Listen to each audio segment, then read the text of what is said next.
आज हम लोग करेंगे क्वेश्चन नंबर 54, जिसमें बोला गया है simple pendulum consist of 50 centimetre long string connected to 100 gram ball. The ball is pulled aside so that the string makes an angle 37 degree with the vertical and then released. Find the tension in the string when the bob is at the lowest point. तो देखिए question number 54. Question number 54 में कहता है कि एक Bob हमारा 37 degree में रखा हुआ है, 37 डिग्री पे रखा हुआ है. तो जिस समय 37 डिग्री पे रखा होगा उस सब वेट भी नीचे की तरफ काम कर रहा होगा mg.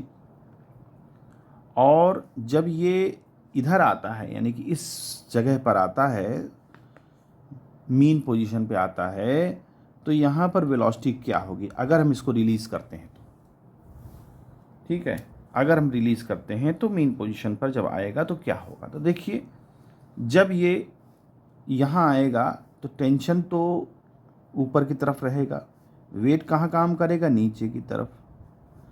तो यहाँ पर हमको सेंट्रीपिटल फोर्स कौन देगा, तो T से जब हम mg माइनस करेंगे तो हमको सेंट्रीपिटल फोर्स mv² मिलेगा. तो अगर हम यहाँ पर T निकाल लें, हमको T ही तो निकालना है. अच्छा, उस पूछ रहा है find the tension in the string. हाँ ठीक है, तो V निकाल लें तो T की वैल्यू आ जाएगी. तो अब V कैसे निकलेगा, तो V एनर्जी कंजर्वेशन से निकल जाएगा आसानी से. ये पॉइंट हम मान लें A और ये पॉइंट मान लें हम B. तो देखिए ये A पॉइंट थोड़ा ऊपर उठा हुआ है तो हमें पोटेंशियल एनर्जी की ज़रूरत पड़ेगी. ठीक है, और देखिए अगर ये हम ट्रायंगल देखते हैं अगर, तो ये हमारी पूरी लेंथ हो जाएगी L, ये बेस हो जाएगा. ठीक है, बेस निकाल लीजिए तो पूरा यहाँ तक L है.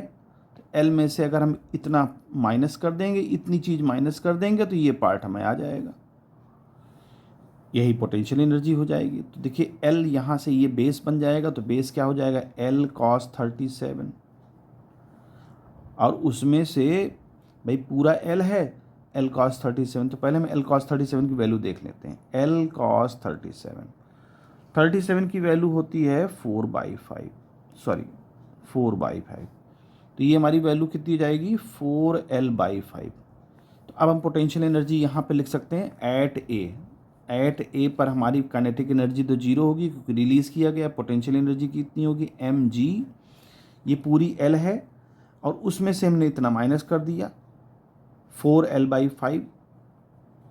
तो हमारी यहाँ हाइट पता चल जाएगी, ये वाली छोटी सी, इतनी छोटी सी हाइट पता चल जाएगी, यही पोटेंशियल एनर्जी होगी.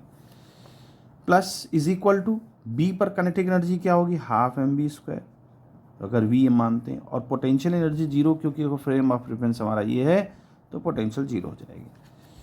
अब देखिए यहाँ से 5L से निकलेगा तो L/5 हो जाएगा, यहाँ mg इंटू L/5, और यहाँ हाफ mv² हो जाएगा.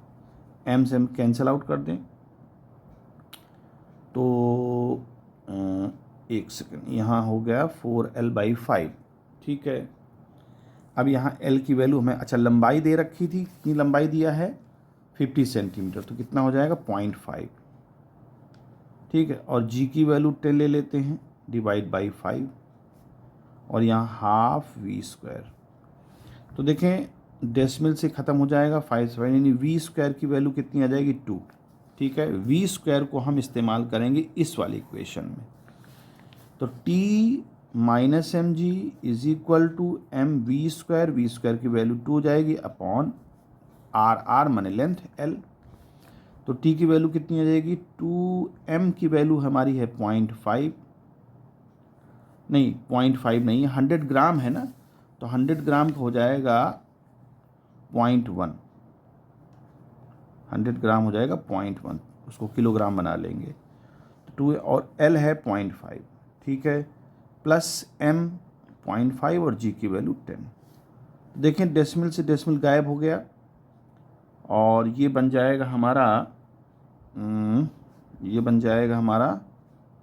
5 और ये बन जाएगा 2/5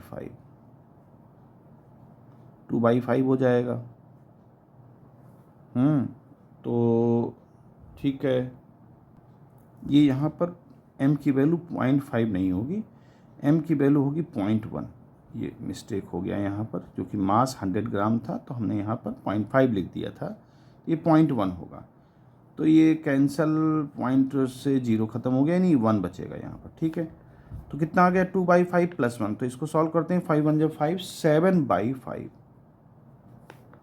7/5 को जब सॉल्व करेंगे तो आ जाएगा 5 × 1 = 5, 5 2 बचेगा, 5 4 = 1.4 न्यूटन हमारा टेंशन इस समय निकल के आएगा। तो इस तरह से इस क्वेश्चन को हम सॉल्व कर सकते हैं।